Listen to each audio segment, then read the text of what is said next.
Is rap music holding black people back? And if not, then why are we still having this conversation? Now listen, don't get me wrong, alright, I love rap music, and you probably do too, that's probably why you clicked on this video. But much like how a father can love his son, I can still love rap music and still need it to fix up, because what is going on? Because for me, music is more than, just entertainment, especially for us black people. In African tradition, music carried weight. It was about healing, wisdom and connection to our ancestors and to our community. It wasn't just sound, it wasn't just noise, it wasn't just something to put on in the background. It was energy, it was real, it was visceral. But today, a lot of what we consume when it comes to rap music just glorifies death, objectifies women, and worships money. Beat it up, N-word. Catch a charge. Extra large and extra hard. Put this P-word right in your face. Swipe your nose like a credit card. And honestly, I don't think that's the best we can do. And don't get me wrong, as I said, I love rap music. I was raised on it. But we have to ask, what is the cost of this culture? What is it costing us as a people? But I see way too many of us living and dying by the code of this music. And I really do think it could be leading us down a dead end. And the fact that both in the UK and the US, rap lyrics have been cited in criminal trials, it shows that authorities are now linking rap music to real world violence. So this is getting real. So the question for today is rap lifting us up or holding us back? Let's talk about it. Quick disclaimer for anyone new to the channel. Hi, welcome. I'm Pierce. This is my channel, The Pierce-spective. And here I like to talk about things that I like to talk about. And you may or may not agree with my takes, and that is okay. If you do disagree with them, however, take that to the comment section. See you there. Okay, so let's talk about the role of music in black identity. So let's go back in time, like a time when music had meaning, a message, a real spirit to it. Hoes on my dick cause I look like Madlock. Bitch kiss my radio. That is a banger, but let's go a bit further back. Because you see, African music has always been spiritual, rhythmic, and even sometimes used as medicine, a way to heal and to unite communities, not just something that can be put on a playlist. Our ancestors really saw the value of music, how it had power, how it had real potential to move people. Like, we use music in the most wonderful ways to express ourselves, even in the most dire of times. Like, trust black people to be in the worst situation possible, like literally being a slave, and to just turn it into a way to create bangers. Like, you're trying to tell me that wait in the world, wait in the world. Come on, that's a banger. That's a banger right there. Like, are people really in chains talking about some boom boom boom boom boom boom?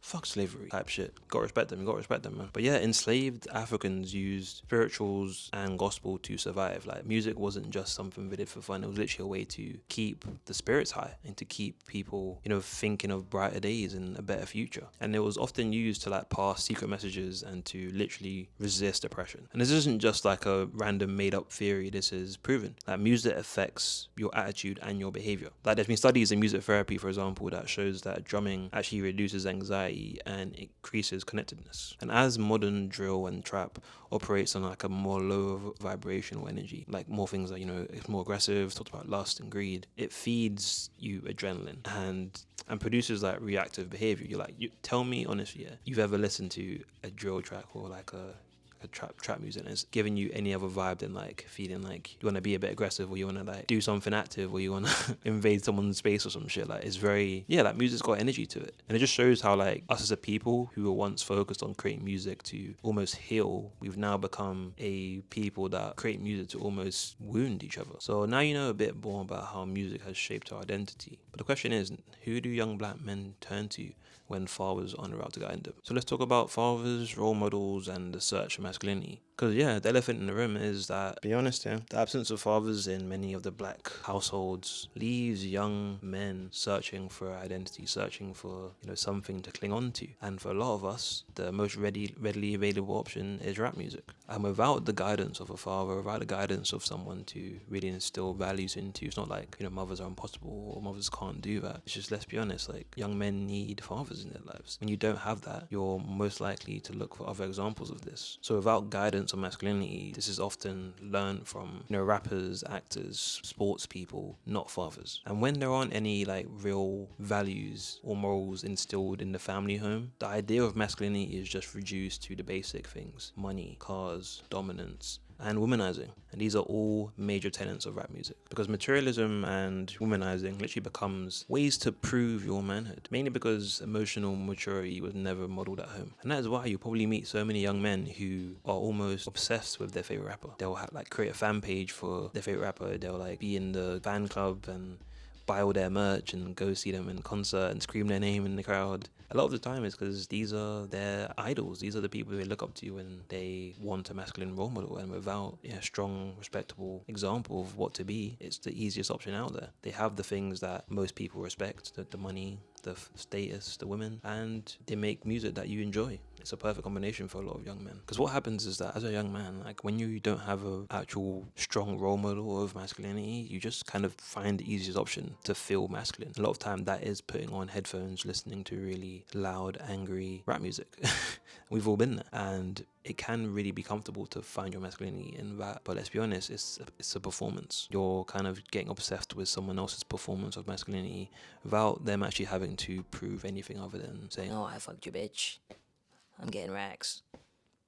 all that shit, like, you know what I mean? And the truth is, like, for a lot of guys growing up, they start to feel like in order to be respected as a black man especially, you have to be hard like these rappers. And vulnerability feels almost like betraying yourself. And that is the power of music and absence combined, because you're left to literally figure out masculinity for yourself, especially as a young man. That's a very difficult task. And something very important to remember is that the system isn't neutral to this. The system isn't just some impartial bystander to all of this going on. The music industry profits from this dynamic. So let's talk about that. Let's talk about how the music industry exploits the brokenness in a lot of black households and black families. Okay, let's address another elephant in the room, okay? Music labels profit off stereotypes heavily. These stereotypes of, the hypersexual, violent, materialistic black man. That is their dream, their dream avatar when they want to sell music to young men. Like, think about it. When you think of like the perfect, or not the perfect, but the most generic or box ticky kind of rapper, you probably think of someone like 50 Cent. He had the complete, like, perfect gangster rap image for the time. He was a muscular man. He was very dominant, very charismatic, was clearly good with the ladies. This was like the perfect image, and that's why he was so successful. There were so many young black men who probably modeled themselves after 50 Cent at the time, probably copied his exact persona from the way he walked to the way he dressed. And record labels and record companies, they 100% are aware of what they're doing. Society creates struggles in these communities. Rap then glorifies these struggles, and the industry profits, and the cycle repeats. Honest, like, dysfunction, like ratchet shit, ghetto shit, like street shit, it sells very well. It sells especially for people that aren't involved in that lifestyle, simply because they can't relate to it. They're not aware of the darkness of it. They're not aware of what it's actually like to lose a friend to like street violence. They don't know what it's actually like to live in fear and to like not be able to trust your neighbor, or to see crackheads on the street every day. They don't really know what that's like, but they don't really care because it sounds cool to listen to. It sounds cool to listen to people selling drugs and killing their ops, fucking all these bitches and shit. If you're just a regular dude in the suburbs somewhere, like, that sounds like almost like a GTA lifestyle. You probably think, oh wow, this guy's so amazing. Little do you know, like, this person is traumatized, but you don't really give a fuck because the beats are banging. You hear that 808, bro? Oh man, because as I said, like, the dysfunction of black people has always been something that has been engineered by those that wish to profit off us. And for a long time, we have been too ignorant and too lost in the source to do anything about it. Because these labels, they're never gonna be the ones to fix it. They're never gonna be the ones to do anything about it. It has to come from us. Because not only do they exploit our issues, they market our issues back to us and ask us to buy in. And a lot of time we do. But it's not just the music industry, it's the system that shapes it that is the bigger issue. So let's talk about my favorite topic, capitalism, patriarchy, and the shaping of rap culture. So the biggest misconception around music and just the political nature of it, because I do believe music in its nature is political. The major misunderstanding is that music exists in some sort of vacuum where it's isolated from society. It's its own individual thing that is just going on in the background. You're wrong. That's not how it works. Because music is shaped by people who are shaped by the society that they live in. And we live in a society that is often, almost exclusively shaped by the ideas of capitalism and patriarchy. You can argue with your mum if you don't believe that. There's enough evidence out there to prove it. So, because this idea of, these labels or the industry itself pushing these dangerous ideas is simply because it makes money. in the capitalist society that we live in, money is above morals, money is above human life, money is above all. So you can't be surprised when these companies choose to, make money and profit off of pain, when that's the name of the game in the society that we live in. So as I said, the industry pushes what sells. So things like violence, flexing, wealth, and sexualized content, it generates streams, it generates clicks, it generates revenue. So as you know, like the Billboard charts are always dominated by music that glorifies women, glorifies drugs, glorifies sexual conquests, things like that. And patriarchy's influence is silent but definitely there, because the way it influences the minds of the, not just for consumers but the creators of this music, is something that can often go unseen, because hypermasculinity is literally marketed as the be-all and end-all inspiration for men, because young black men are taught that things like dominance, consumerism, sexualization, and womanizing are, things to aim for, and that women are just props in this narrative. How many times have you heard songs that just talk about women as just like this other being, like, I fucked your bitch. That bitch gave me top. Your hoe sucked my dick. Like, I think it's something we don't often acknowledge, but a lot of this music is brainwashing you into seeing women and other people as just extras to your story and extras to what you want to get out of life, and that isn't the case. And that can be very, very dangerous, especially for young minds. So the combined effect is that the capitalism, it monetizes the hypermasculinity, and then the patriarchy sells this hypermasculinity as an identity to aspire to. And then the system then profits off this aspiration or desire from young men, which then causes them to have these internalized destructive behaviors. Simples. And while the system, programs these sorts of behaviors, the music itself also programs like energy, which brings us vibrations that affect us without us even knowing. And while the system at large does program these behaviors, the music itself programs the listener by using energy and vibrations to actually implement and implant thoughts into our brain without us even acknowledging. I know that sounds like a crazy conspiracy theory, but let me cook. So let's briefly talk about energetics and vibration of music. So according to a study by the Harvard Medical School in 2019, music actually does affect your brainwaves, emotions, and your behavior. And for the benefit of just short video, I won't go fully in depth into this. I'll just kind of touch on it just so you have a better idea. So let's just say there's two types of vibrational music, just for argument's sake: low vibrational and high vibrational. So an example of high vibrational music would be maybe things like gospel, soul, or like conscious rap, things that get you to be more introspective, things that allow you to, it alleviates energy, maybe reduces your stress, and helps to build community by having shared experiences. However, example of like low vibrational music, things like maybe drill or trap, for example, it increases aggression and puts you in a more of a reactive state where you're like ready to move, ready to make action. Because music is energy. So even things like BPMs, like so how fast the hi-hats and the drums and whatever else is in the music, obviously when you're listening to that, especially if you're listening how most people do, which is with headphones at max volume, it's literally implanting a frequency into you. And I know that sounds crazy, I know that sounds insane, but try it out for yourself. Like, go a week without listening to like fast, intense music and see if you feel a bit calmer, because you will. If you're subconsciously only listening to music that implements these or implants these ideas of like,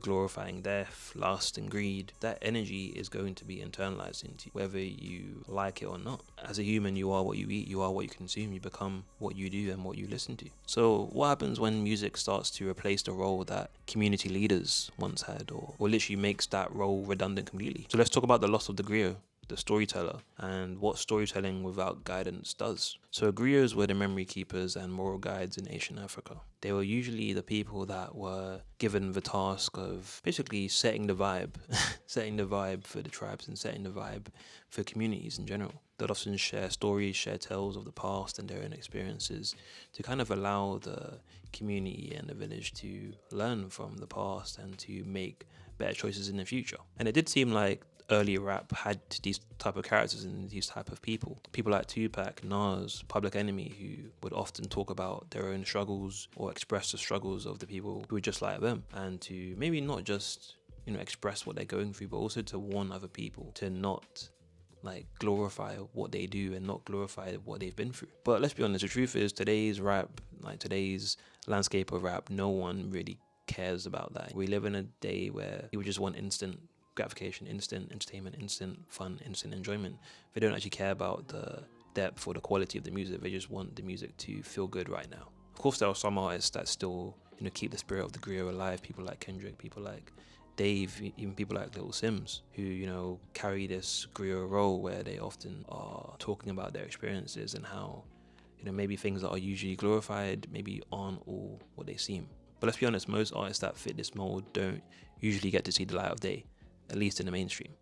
Like, especially African American music historically, it used to literally contain like coded survival messages, and that is completely gone from mainstream rap. There's no longer any inside information or like inside jokes within the community. Everything is just, you know, made as easily accessible as possible. Maybe it's time to gatekeep again, who knows. Okay, so let me give my own like personal reflection and my own relationship with rap music. So yeah, personally, I enjoy many types of genres of music. I'm not gonna say the typical thing where I listen to everything except country, but I listen to mostly everything except like angry music. I don't listen to like much angry music anymore. That might not be true. I do listen to a bit of JP Mafia, but yeah. I'm never really lacking options when it comes to music, but when it does come to rap music, I am a lot more selective than I used to be. And I'm very more selective about what I allow to enter my reality and enter my brainscape, because I know my brain is very delicate.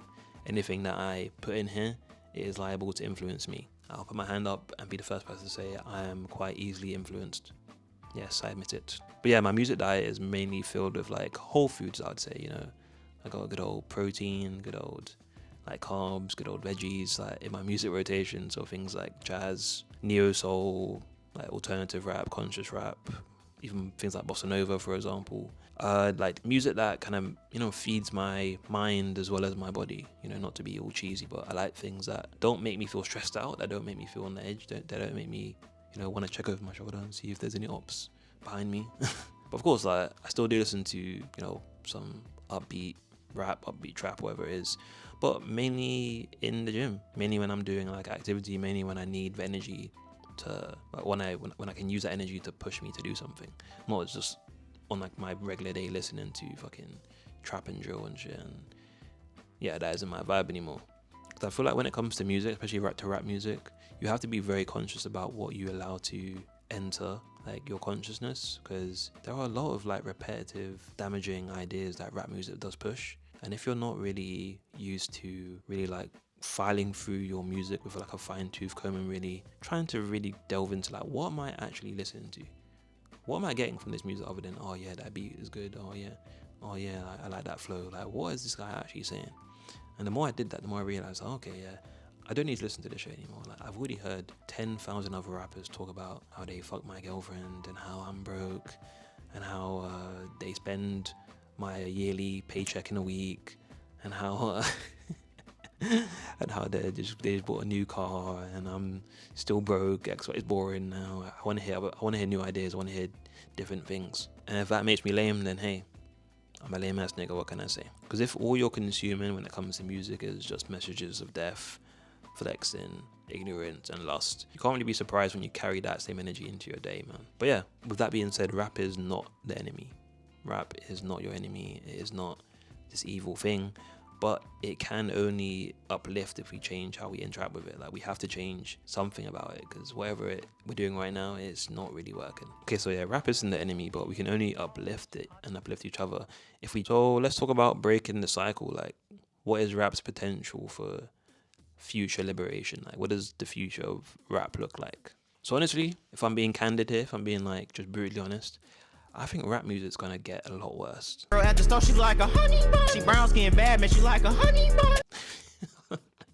I think we're only just seeing like the tip of the iceberg when it comes to like how demonic, regressive, and how insane rap music can get. But there's also a part of me that thinks that maybe we're getting to a point where as a society we're all gonna get kind of bored and tired of hearing the same sort of stuff and getting the same sort of messages and, you know, not really giving much thought to the music we consume.